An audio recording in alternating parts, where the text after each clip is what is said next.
Bien, entonces, listo, voy a mi pantalla.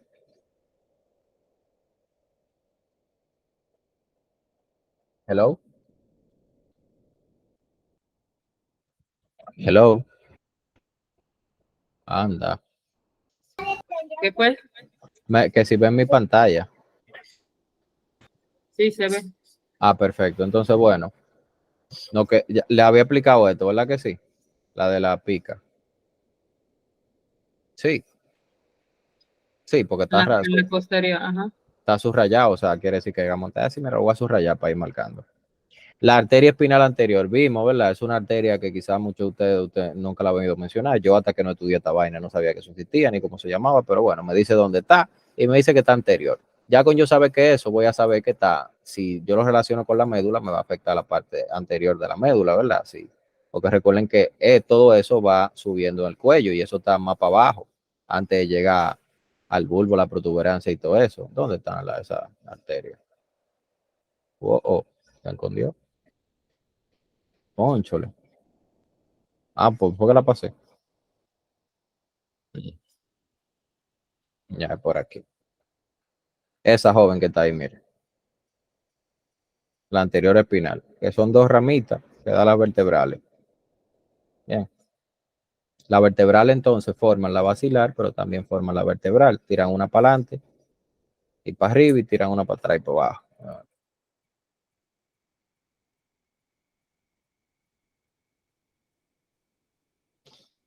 Entonces, tracto córtico espinal. Dijimos que estaba ahí adelante el córtico espinal, ya lo vimos en el corte. Y recuerden que estaba central. Central era el hipogloso. Oh, pero mira, aquí tenemos entonces afectación lateral y afectación medial. Parálisis contralateral de superior e inferiores de las extremidades. El tracto espinotalámico. Recuerden que el tracto espinotalámico pasa por la cápsula interna y tenemos esas relaciones ahí. Aquí da el síndrome medial medular. Se está diciendo que está en el medio y dijimos que los núcleos que están en el centro son múltiplos de dosis, en el medio está el 12 hipogloso, problema para mover la lengua. Ellos dicen esto para ustedes acordarse que dan esas ramas. No es necesario eso. Entonces, ¿qué es lo que esta gente está enseñando esas imágenes? Vamos a ver aquí. ¿Qué sería la letra A? A ver, ¿qué tipo de evento sería?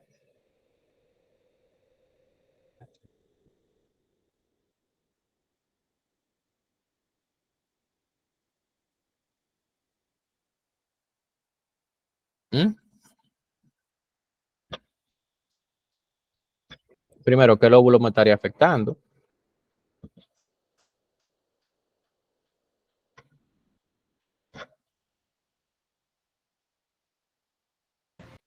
Sería la media, porque se ve parte del anterior, del parietal, o sea, como que lo veo. Pudiera ser la media, ¿verdad? Pero ¿y esta de aquí qué sería? Eso son estructuras profundas, ¿verdad? ¿Y esto aquí qué sería? Eso sería para allá atrás. Eso sería el occipital allá atrás. Bien.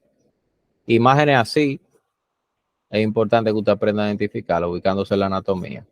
Pero, como le digo, también se sabe la función, se pueden ayudar con eso. Esto es un concepto, bien, de un escenario clínico que se le puede presentar a ustedes. Los niños, cuando nacen del punto de vista vascular, principalmente si son prematuros, no tienen la capacidad de regular el flujo sanguíneo y algunos de ellos, dentro de las arterias que forman los ventrículos y su irrigación y todas esas cosas, cuando ellos nacen por un desarrollo incompleto, esos vasitos sanguíneos son como más sensibles de lo normal y sangran. Y esos niños pueden presentar una patología que se llama neonatal intraventricular hemorrhage, la sangrado dentro de los ventrículos neonatales. Bien, tienen una imagen aquí, pero, o no sé dónde lo tienen, pero bueno. Niño prematuro. Recuerden que los niños prematuros pueden ser prematuros por dos cosas, por bajo peso o por la edad gestacional. Un niño de 42 semanas y sale en bajo peso y prematuro. Bien, entiendan ese concepto, que no tiene que ver necesariamente con las semanas. Le van a preguntar eso de un niño que sale y que sangró, que por qué, por lo que yo le expliqué. Y ahí, ¿cómo nosotros vamos a ver los niños con sangrado adentro? Recuerden que es un espacio finito y si eso se llena de sangre aumenta la presión intracraniana. Y en los niños la presión intracraniana puede desarrollar alteración de las estructuras óseas porque no son tan gruesas como la de un adulto. Entumecimiento de la fontanela, y si eso dura mucho tiempo se puede convertirse en una hidrocefalia, por ejemplo. Hipotensión, seizure y coma. Recuerden el punto de vista hipotensión porque el cerebro va a sentir que hay aumento de presión y va a mandar un estímulo parasimpático para disminuir la presión arterial y tanto la fuerza de contracción del corazón. Convulsiones y coma. Convulsiones por esa sobreestimulación, por ese líquido que está de más ahí, que está presionando esas estructuras contra esa estructura ósea. Bien. Entonces, dentro de los eventos vasculares, eso es lo que afectan el parénquima. Ahora, nosotros también vamos a ver eventos hemorrágicos intracraneales. Nosotros hasta ahora lo hemos visto, son toditos isquémicos. Ahora vamos a ver los hemorrágicos. Los hemorrágicos se caracterizan porque, aparte de afectar el parénquima, que son los eventos cerebrovasculares hemorrágicos, ¿verdad? No son tan comunes, por lo menos para los STEP no son tan comunes. Los más comunes son los que no son parenquimatosos. Vamos a ver ahora cuáles son todo eso, que son los sangrados epidural, subdural y hemorragia aranoidea. Y después intraparenquimatoso. Entonces, el escenario clínico es el importante aquí. Y el escenario clínico, esto aquí te lo va a decir tal cual cuando te lo presenten. Primero, ¿qué nosotros vamos a ver aquí? Esta arteria va a ser la afectada. Tan sencillo como eso. La arteria meningia media, que es rama de la maxilar. ¿Es qué parte? El terion. El terion es, miren ahí, no sabe, ¿qué es eso, Ariel? El terion. El terion es una debilidad anatómica ósea que ocurre por donde se unen los huesos del cráneo. Si nosotros agarramos, buscamos eso en Google, ustedes van a ver dónde que está esa vaina. Miren aquí, vamos a ponerle una imagen aquí, vamos a proyectársela por allá, para que ustedes vean, para que entiendan por qué ese lugar es importante y para que relacionen un tipo de trauma, por ejemplo, un pelotazo, un batazo, una vaina de eso. Vamos a ver esto aquí, eso. Bien, ¿se fijan? Ahí se unen todos los huesos, por tanto es una área de debilidad. A una gente que le dé un golpe por ahí, bueno, entonces vamos a tener ese factor de riesgo, ese tipo de paciente. Entonces, déjenme buscar de nuevo esto. ¿Pueden ver mi pantalla ahí? Ok, sí, parece que sí. Bien, ¿por qué? Porque es lo más fino. Estos pacientes tienen algo que se llama intervalo lúcido. Vamos a ponerte este escenario. Un paciente en una motocicleta tuvo un accidente de tránsito, se dio un golpe en la cabeza. Cuando lo fueron a buscar, el tipo está tirado ahí, desmayado, pero cuando llegan los paramédicos, el tipo se para y dice, no, yo estoy bien, yo me siento bien, yo no quiero ir para el médico, yo estoy bien, pum. A ratico el tipo se cae y se muere. A eso se le llama intervalo lúcido. No era que él estaba bien, él siempre estuvo mal, pero aprendan a identificar ese comportamiento o esa descripción de ese escenario clínico, porque se lo van a describir así. ¿Por qué ese hematoma se expande rápido? Porque es un vaso sanguíneo arterial, a diferencia de otros que vamos a ver que son venosos. Bien, rápido. El tipo de paciente con trauma en la cabeza. Claro, el escenario característico es un paciente, un accidente de alto impacto, accidente automovilístico que se cayó por una montaña, una vaina de esa. Bien, pero también puede ocurrir con una gente que se caiga de sus pies. Bien, una gente que se maree, pero el escenario casi siempre es con alto impacto. ¿Cómo se ve? así. Tienen que aprender a relacionarlo. Para mí, como esto hace así, para mí eso está mirando para afuera. Y por eso yo sé que es epidural. Por eso soy yo que lo razono así. Y este se ve como una media luna, un guineo está mirando para adentro. Por eso yo sé que ese es subdural. Bien. También por la forma en que crece. Y yo sé que es un espacio, me va a seguir la distribución anatómica hasta recorrer todo el espacio. Sin embargo, este no es un espacio. Este líquido ahí que empuja la estructura para allá. Son formas de relacionarlo. Bien. Entonces, ¿qué podemos ver aquí?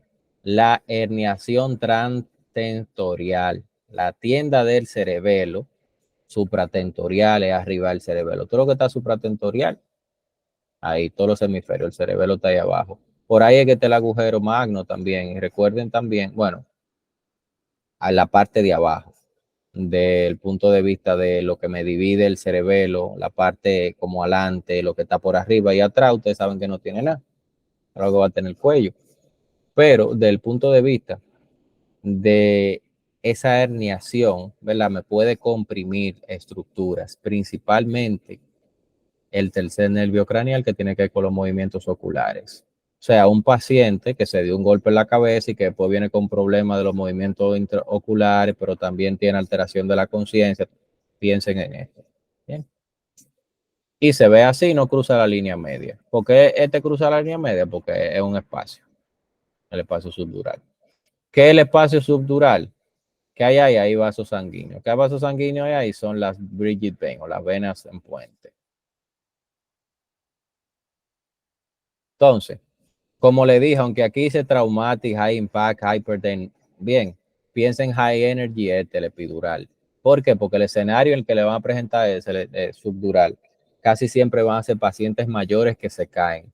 Que la bridging veins con el tiempo y la atrofia cerebral, ¿verdad? El espacio que tienen que recorrer las venas para llegar hacia su drenaje es más grande por la atrofia cerebral. Entonces, quedan más expuestas a esos cambios que pueden ocurrir dentro de la masa encefálica cuando sufre un trauma. Bien, aunque ahí lo diga así, pero el escenario que se lo preguntan es un viejo que se cayó de su pie, que se dio un golpe, casi siempre una persona mayor. Bien, y esta alteración de la conciencia de los pacientes va hacia el pasito porque es un vaso sanguíneo venoso, no va a ser una cosa de que de minutos, pa, y de una algo, no, todo es un poquito más al paso.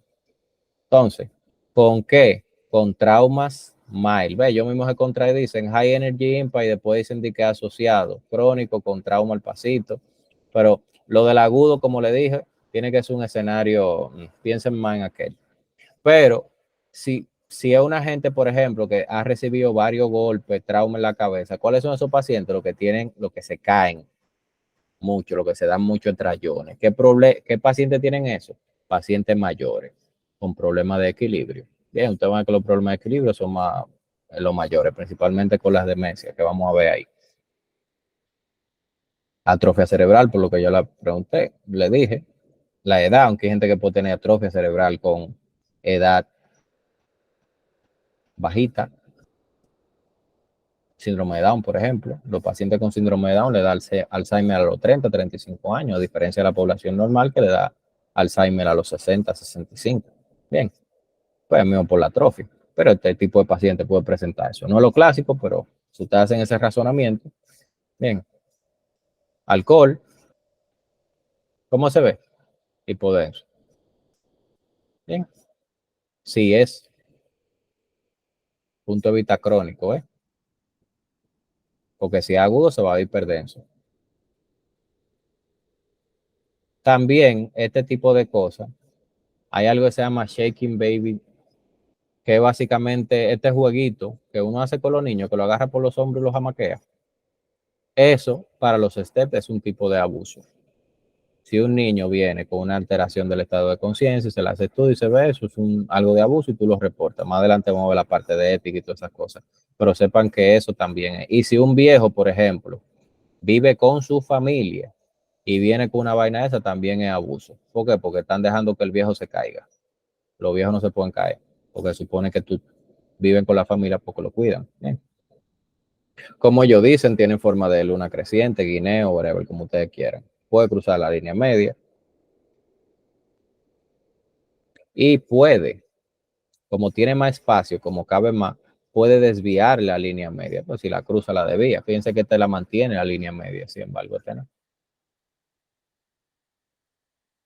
Este es uno de los más famosos, con el cuadro clínico más característico, que es ese dolor que te da muchísimo, el más grande de tu vida, la hemorragia subaranoidea, eso ustedes lo saben. La hemorragia subaranoidea puede ocurrir por muchas cosas, pero la causa más común, ¿verdad?, es la rotura del aneurisma.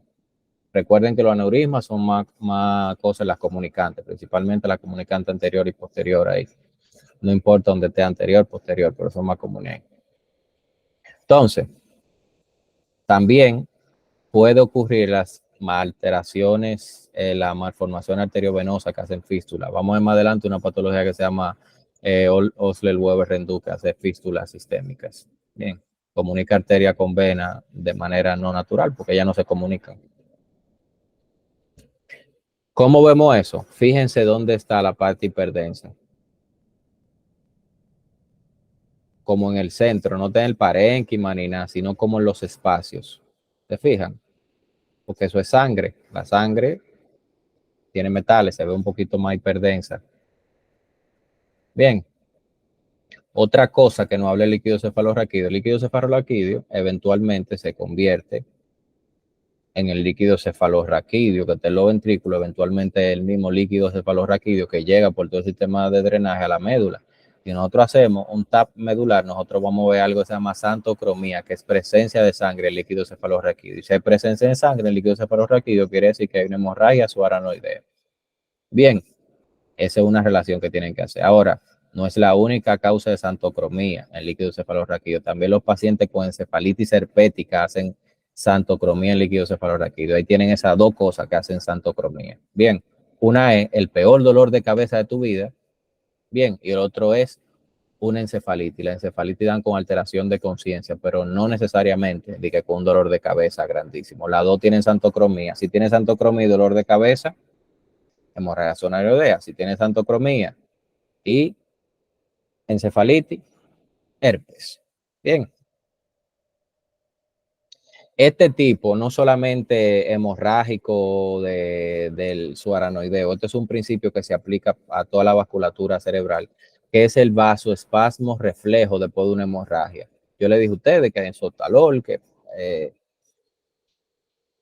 y no recuerdo el nombre, sotalol no, que sotalol es un fármaco, un bloqueador de los canales de calcio que tiene nombre de cosa, de beta bloqueante, pero aquí es otra característica fármaco exclusiva, que es un bloqueador de los canales de calcio, que aunque tiene el nombre de nimodipina, como lo dipina, pero ustedes nada más lo van a ver en este contexto, este fármaco. Eso es como la etusizuxamida, que se utiliza para la crisis de ausencia. Usted nada más la van a ver ahí, el ácido valproico, esos dos, pero la etusizuxamida nada más se utiliza para eso. Ahora, la nimonidina, este fármaco está ahí, ese. Apúntalo por ahí, que se lo van a preguntar en este escenario. Un paciente le da un ACV hemorrágico y después a los 3, a los 10 días le da un ACV isquémico. ¿Qué pasó? Hizo un vasoespasmo reflejo. Bien, esos pacientes que están ingresados con un ACV hemorrágico, se le da ese bloqueador de los canales de calcio. Bien, periférico, porque no son los dihidropirimidicos, no es diltiazem ni verapamil, le dan lodipina ni modipina, eso, lo que son de los vasos sanguíneos específicos, no necesariamente del corazón, para evitar el vasoespasmo y evitar entonces que se complique con eso.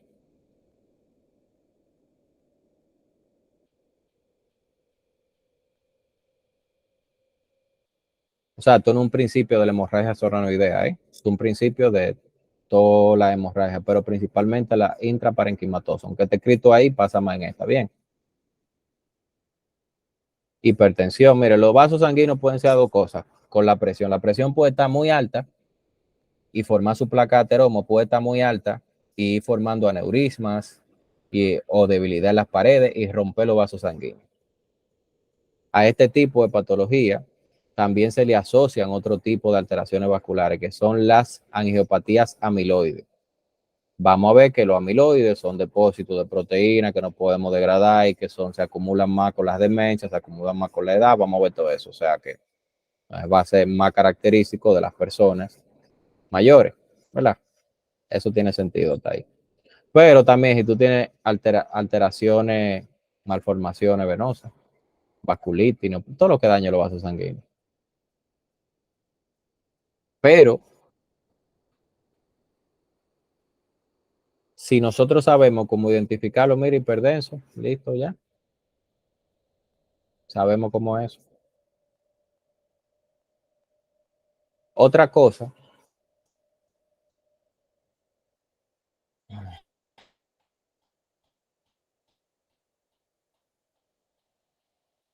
es el concepto de daño por reperfusión. Este es otro concepto también sistémico. ¿A qué voy? No solamente se va a aplicar aquí en el corazón, en el cerebro que estamos ahora, sino en otros órganos. Cuando los órganos dejan de recibir oxígeno, ya se murieron, ¿verdad? Pero hay otra parte que está bien, que no se murió y que está trabajando con el oxígeno que llegó. Ahora, cuando tú le metes oxígeno a ese órgano, ya sea porque tú quitaste el trombo, ya sea porque quitaste el émbolo, ya sea porque le pusiste oxígeno, el oxígeno en mucha cantidad causa daño, causa estrés oxidativo. Bien, el oxígeno causa estrés oxidativo, eso daña la célula tal cual. Bien, de hecho, uno de los mayores estimulantes para el crecimiento celular es la hipoxia. O sea, que el oxígeno ayuda a que los tejidos funcionen, pero cuando hay oxígeno de más no es bueno. Y eso causa daño a los tejidos. ¿A qué me refiero con eso? Si, por ejemplo, un paciente, tú le haces una tomografía y ya tiene un infarto, ¿verdad? Y tú te pones a ponerle oxígeno o quita, es probable que el área de infarto se agrande un poquito más. Bien, y que el paciente venga con un déficit neurológico un poquito más. Eso pasa igual con el corazón. Un paciente llegó, llegó antes de las 3 horas, se le puso, se le hizo, se le quitó el trombo, todo.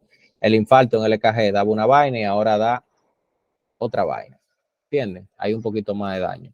Pero quizá el daño hubiera sido más si no lo destapan. Bien, o sea que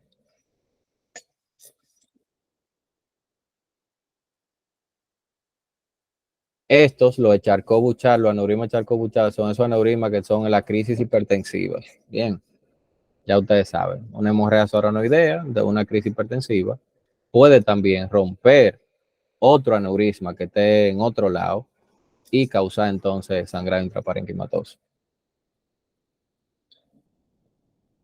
Estos tipos de aneurismas pueden estar en la circulación profunda. Sería el equivalente a las ramas lentículo estriadas, por ponerlo así. Entonces ahí que vamos a ver. Putamen, globo pálido, ganglio basales, toda esa gente. Pero también puede afectar la cápsula interna, el tálamo, puede afectar todo, básicamente. Bien. Pero lo más común de eso son los parenquimatosos y los de los ganglios basales. Pero parenquimatosos más que otra cosa. Así bien grande. Pum. Aunque te está cogiendo un poco de ganglio basal ahí, ¿verdad? Si vemos el corte.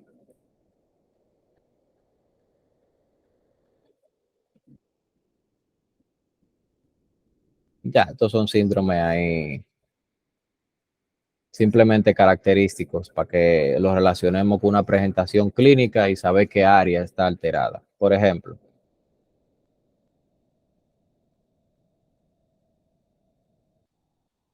el dolor post-stroke. Tiene sentido que sea el tálamo, porque vimos que el tálamo tiene que ver con la sensación sensitiva, ¿verdad? Altera la percepción causando parestesia. Semanas y meses después. O alodinia, que es dolor por estimulaciones que normalmente no causarían dolor. O desestesia, alteración de la sensación, una cosa que está frío la siente caliente, pero todo eso es talámico, lo sabemos. Y ocurre un 10% de los pacientes. Sabiendo la función del tálamo, simplemente hay que poner esto. Central Post-Stroke Pain. Central. Yo no sé qué debería ser central, pero el tálamo, yo creo que el tálamo está central. Sí, el tálamo está central. Bien, si nosotros cogemos ese corte de ahí, todos los ganglios basales, el tálamo está como por aquí. Post-stroke, después del stroke y dolor, tiene que ver con el tálamo. Porque recuerden que todos los otros ganglios basales que están ahí un poquito para el centro son motores. Phantom Limb Syndrome. Una gente le mochan una pierna y después dice que la siente y que le duele. Como tal cual. ¿Qué pasa con eso? Que el problema es que la corteza motora está buena todavía. y el paciente puede quedar con sensación de que le quema, de que le pique y como choque eléctrico. Porque recuerden que cuando cortaron esa vía, se llevaron el axón. Y ese nervio, ¿verdad? Puede estar por ahí chocando con algo, con lo que sea, y puede estar estimulando eso. Y darte la percepción de que la extremidad que no tiene la estás sintiendo.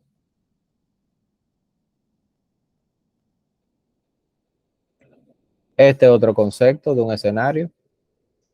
Fíjense que el white matter ahí, la sustancia blanca. No, la sustancia blanca no tiene que ver con los colores. Tiene que ver donde ustedes saben que hay núcleos celulares y donde están los cuerpos, los axones. La sustancia blanca es donde están los axones. Y la sustancia gris donde están los cuerpos de la neurona. Bien. Entonces, aquí es con movimientos rápidos, aceleración y desaceleración. ¿Cuáles movimientos son esos? Accidentes de tránsito de pacientes que tengan el cinturón puesto. Bien. ¿Qué pasa con eso? Eterican los axones. Imagínense, cable etericado, que no son elásticos.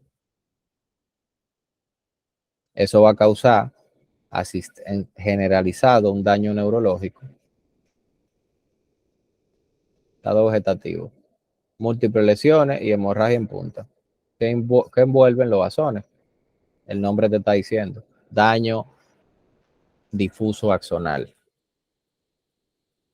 La afasia ya la vimos, ¿verdad? Ellos no broman mucho con esto, principal, solamente con la de Broca y la de Wernicke. Que ahora sepan algo, que si el problema es en el que comunica ellos dos, es de conducción, y si es ambos, es de Broca en los dos.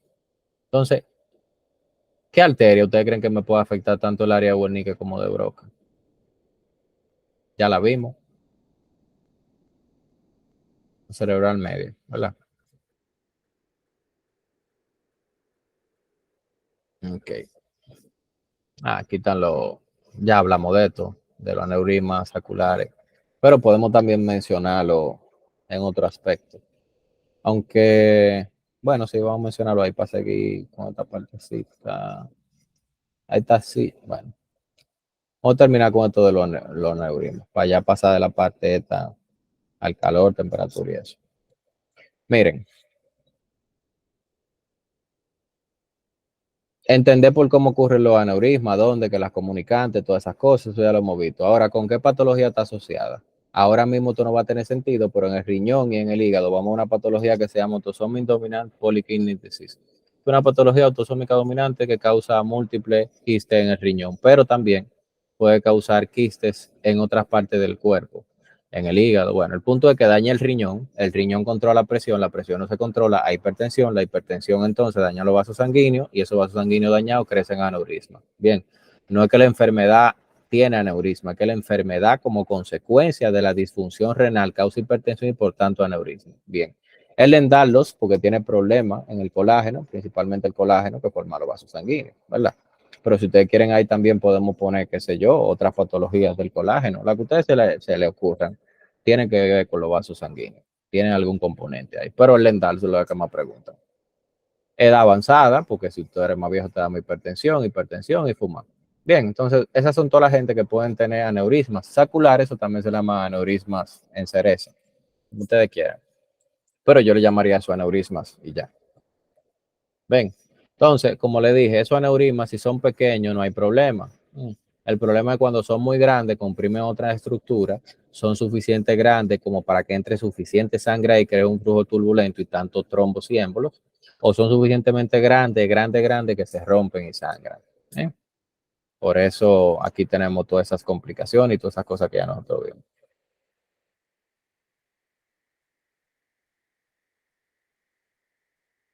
Entonces, si nosotros tenemos la aneurisma, va a depender de dónde esté. Si esté la comunicante anterior, yo eso lo vimos cuando estábamos hablando allá, pero aquí vamos a tener que va a comprimir el quiasma óptico. Lo vimos con la imagen detallada. Va a producir un déficit neurológico vamos a ver lo que se llama hemianopsia nasal, por ejemplo. Ahora, y eso va, si es el problema aquí de la arteria cerebral anterior, ya lo sabemos. Hemiparesia, extremidad, si es la media, ya lo sabemos todo eso. Y si es esto, ya lo sabemos. La comunicante posterior vimos con el tercer nervio craneal. Vimos allá, arriba. Y los aneurismas chacobuchal, como yo le dije, hipertensión crónica, vendría siendo lo mismo que la lentículo estriado, pero el punto de vista de B6 isquémico hemorrágico. Listo. Y no se ve. En la geografía, pues son sustancias profundas, son chiquiticas, tú no vas a ver déficit neurológico. Entonces, vamos a dejarlo hasta ahí, porque estos temas ya no tienen que ver tanto con la parte vascular, sino con el calor y las convulsiones y esas cosas. Está la producción de eso, así que vamos a dejarlo hasta ahí. Así que nada, jóvenes, recuerden hacer preguntas y nos vemos mañana.